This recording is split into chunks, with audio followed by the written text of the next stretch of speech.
On t'a menti. Sur les relations avec les femmes, la morale, la liberté, ce que ça signifie réellement être un homme.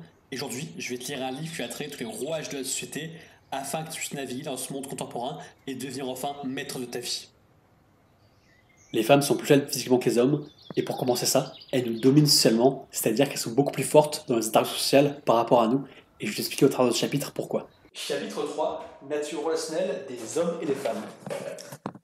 Si on les compare aux hommes, les femmes ont bien plus de facilité pour les relations sociales, l'empathie, la persuasion et la manipulation en général. Cela provient sans doute de notre histoire évolutive. Pourvues de squelettes plus délicats, de musculature plus fine et dangereusement vulnérables durant leur grossesse, les femmes ont eu, de tout temps, besoin de l'appui des hommes pour assurer leur propre survie. Elles ont donc très vite et très tôt appris à ne pas chercher à concurrencer les hommes sur leur propre terrain, mais bien plutôt à les attirer, à les charmer, à les influencer et à user d'eux. La puissance des femmes s'est donc toujours manifestée sur le plan relationnel, social et intellectuel, plutôt que sur le plan physique et matériel. Aujourd'hui, la manifestation de la puissance physique, c'est-à-dire la violence, dans notre société est interdite. La manifestation de la puissance matérielle, entre autres l'argent, est possible, mais à certains égards limitée par la loi et constamment remise en question. La manifestation de la puissance relationnelle, sociale et manipulatrice, en revanche, ne connaît aucune borne. Seuls ces excès les plus extrêmes peuvent éventuellement être punis, non ces manifestations quotidiennes et banales. Nous vivons donc dans un monde où la puissance des hommes est bridée, tandis que la puissance des femmes est autorisée quasiment en tout lieu et en tout temps. Une moitié de l'humanité est priée de réfréner sa puissance, alors que rien n'empêche l'autre moitié de se livrer à la sienne. Et il convient de noter que les victimes de violences psychologiques ou émotionnelles peuvent souffrir tout autant, si ce n'est davantage, que les victimes de violences physiques. Pourtant, là où la victime de violences physiques est plainte, choyée, prise en charge, la victime de violences psychologiques est le plus souvent renvoyée à elle-même et invitée à prendre sur elle. Croire que les hommes peuvent réformer leur être et être sur un pied d'égalité avec les femmes sur le plan relationnel est aussi absurde que de croire que les femmes pourraient, avec un peu d'entraînement, devenir aussi performantes que les hommes sur le plan physique. C'est possible à titre exceptionnel, pour certains individus, mais impossible à titre général.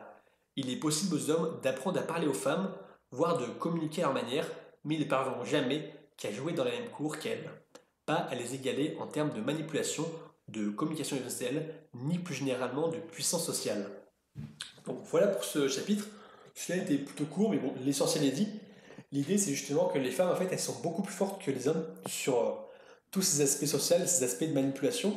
Et en fait, c'est une logique justement du fait qu'elles ont dû user de ce pouvoir-là pour pouvoir survivre. Parce que l'idée, c'est que justement, bah, ils ont dû user de charme pour pouvoir être sélectionnés, on va dire, à l'époque préhistorique, tout au long de de l'évolution de l'histoire humaine, afin d'avoir justement un homme pour les protéger. Et l'idée, c'est que une fois qu'on est la femme de quelqu'un, on va dire la femme d'une personne puissante, bah, du coup, on va avoir plus de valeur. Et là, ça va être ça justement leur moyen de pouvoir se hisser, on va dire, dans la société, et aussi d'avoir un moyen de protection. Et c'est aussi pour ça que les femmes vont être beaucoup plus attirées par les hommes qui montrent une puissance matérielle, donc le fait d'être riche et d'avoir de l'argent, ou sinon une puissance physique pour montrer justement de manière plus archaïque le fait d'être violent et le fait de pouvoir la protéger physiquement. Et c'est pour ça qu'il y a beaucoup d'hommes qui sont petits, malheureusement, ça va être beaucoup plus dur pour eux de séduire les femmes parce que justement, le fait d'être un homme petit, ça rend pas une image justement de quelqu'un de puissant et de quelqu'un qui peut protéger la femme. Et donc, je dévie un peu du sujet, mais c'est pour ça justement que naturellement, les femmes elles vont préférer être avec des gens qui sont plus grands qu'eux. Bon, après, l'avantage est que biologiquement, en fait, les femmes sont quand même plus petites que les hommes en règle générale. Et même si jamais tu es une personne qui est pas super grande, bah, il y aura toujours des femmes qui seront plus petites que toi, donc c'est pas forcément un problème de ce point de vue-là. Mais c'est important justement de comprendre ça et de comprendre qu'en fait, les femmes, elles ont plein d'avantages justement à pouvoir user des hommes pour avoir plein de services. C'est notamment pour ça que la friendzone existe, parce qu'en fait, l'idée c'est que nous, on est vraiment dirigés par notre pulsion sexuelle, et du coup, on a envie de séduire justement des jolies filles. C'est pour ça qu'il y a plein de mecs qui finissent à tourner autour d'une nana qui leur plaît bien, ou même d'une nana avec qui ils ont l'opportunité justement de potentiellement avoir l'interaction et qui s'imaginent le soir, quand ils sont là dans leur chambre, tu vois, qui pourraient justement avoir plus avec cette femme. Et justement, bah, la femme va pouvoir en fait naturellement manipuler ces hommes afin d'avoir certains bénéfices, certains avantages. Et le truc, c'est qu'il faut pas les blâmer pour ça, parce que c'est tout à fait normal. L'idée, c'est justement que, en fait, elle fonctionne comme ça. Après, ce que ça dénonce, c'est que la société, justement, elle pousse là-dedans et qu'il n'y a aucun frein, justement, aux femmes de manipuler. Par contre, sur le côté violence physique, là, bah, du coup, on est freiné, donc nous, on est privé d'une partie de notre puissance. Après, ce qu'il faut se rendre compte, c'est que c'est pas non plus plus mal, on va dire, parce que ça peut t'éviter de te faire buter dans la rue, quoique, justement, vu le pays dans lequel on est, on sait que ça pourrait arriver d'ici quelques années. Mais justement, l'idée d'avoir limité la violence physique des hommes, ça fait qu'on vit quand même dans un environnement un peu plus safe. Mais l'idée, c'est justement que faut savoir qu'on nous, on va pas pouvoir rivaliser avec les femmes sur ce point de vue de la manipulation. Mais il faut se dire ça justement qu'une femme peut être encline à être manipulée et qu'elles sont super fortes. On peut parler aussi des femmes qui sont chiantes. Ça, on dit vraiment qu'un homme est chiant, tu vois. Mais on dit que les femmes sont chiantes et l'idée, c'est que de par le fait qu'elle va être chiante, c'est qu'en fait, elle va essayer de te modeler pour que tu te mettes dans une certaine forme de façon d'agir afin justement que tu sois moulé pour faire la chose qu'elle a envie que tu fasses. Et typiquement, si tu as déjà été en couple, toutes ces notions par rapport au ménage, justement, nous, on s'en bat les couilles en général, mais les femmes, elles ont beaucoup de soucis justement avec ça, le côté ménage, machin, il faut que ce soit propre, parce qu'en fait, elles vont être jugées justement que c'est elle qui est censée être responsable du foyer. Donc le fait que ce soit dégueulasse, bah, ça leur incombe justement, et si jamais tu as des invités ou des gens qui viennent chez toi, que c'est le bordel, bah, c'est pour la femme, on va dire putain, elle fait pas ce travail de femme, et c'est pour ça qu'elles vont toujours pousser les hommes à être mieux rangés, casser les couilles et nous faire chier pour qu'on fasse plus le ménage. Et ça, c'est une des techniques justement de manipulation de casser les couilles en fait pour qu'on fasse quelque chose. Et c'est un truc qui marche justement sur à l'usure, c'est un truc moi qui a pu fonctionner sur moi. Bon, j'ai j'ai pu céder justement sur certains points malheureusement. Mais voilà, l'idée c'est justement de comprendre que les femmes sont très fortes en manipulation et que tu ne pourras pas forcément rivaliser avec elles. Et pour te protéger, justement, la meilleure solution pour moi, c'est d'être dans une certaine forme d'abondance vis-à-vis des femmes et pouvoir être en mesure de ne pas dépendre d'une seule femme. L'idée c'est qu'il y a plein de mecs qui sont enclins à se faire manipuler parce que comme 90% des mecs, ils sont très très très mauvais en séduction. Et du coup, à partir du moment où ils ont une opportunité de pouvoir coucher avec une femme et avoir une relation avec elle, ils vont s'y accrocher justement parce que c'est dit, bah putain, je sais pas, mais c'est depuis 6 ans, c'est la seule qui veut bien de moi. Et l'idée justement, c'est qu'ils vont rester avec cette femme-là. Et vu qu'elle va sentir qu'elle a un pouvoir, parce qu'ils sont dépendants de cette femme, du coup, elle va pouvoir faire ce qu'elle veut de ces mecs-là justement et leur dire de faire plein de trucs qu'ils n'ont pas forcément envie de faire.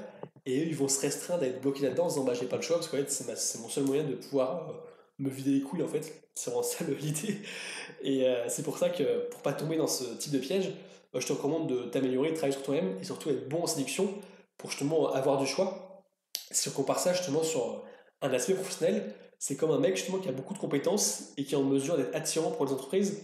Bah, du coup, il ne pourra pas se faire couillonner par une entreprise justement qui pourra profiter de lui, lui proposer un salaire de merde et tous ces éléments-là parce qu'il n'est pas dépendant en fait d'un seul travail et d'un seul type d'entreprise.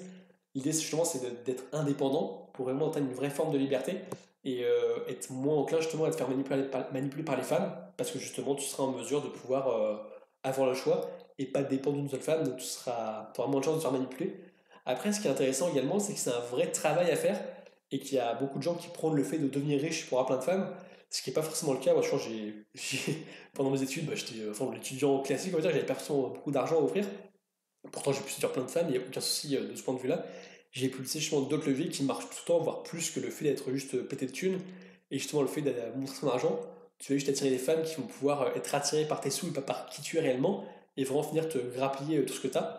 Et c'est pour ça qu'en fait, c'est pas forcément la clé de devenir riche pour avoir plein de femmes, même si forcément ça peut aider. Mais l'idée, c'est que c'est vraiment des compétences que tu dois développer si tu as envie justement de pouvoir profiter bah, de l'expérience de pouvoir être entouré d'autres femmes et avoir du plaisir charnel. Il faut quand même que tu sois bon justement sur ces aspects-là. Et c'est un vrai travail à faire. Et il faut te méfier justement de ces aspects de manipulation, puisque c'est un risque justement que tu puisses bah, tomber dans le piège de te mettre avec une femme qui te plaît pas forcément et finir malheureux, parce qu'elle va te manipuler, elle sera meilleure que toi tu vas à rien. Et c'est pour ça qu'il y a plein de mecs en fait, qui finissent par, imagine tu dépenses des milliers d'euros dans ton mariage, pour au final divorcer et après devoir payer une pension et toutes ces conneries-là. C'est quand même que les mecs sont fait baiser quelque part dans l'histoire.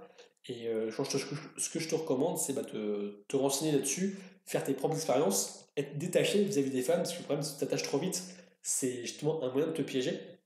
Donc voilà, l'idée, c'est justement de pouvoir développer cette forme d'indépendance par l'expérience, parce que plus tu auras l'expérience avec les femmes, plus ce sera facile et plus tu comprendras qu'en fait, bah, tu n'es pas dépendant d'une seule femme et que tu peux vraiment avoir du choix.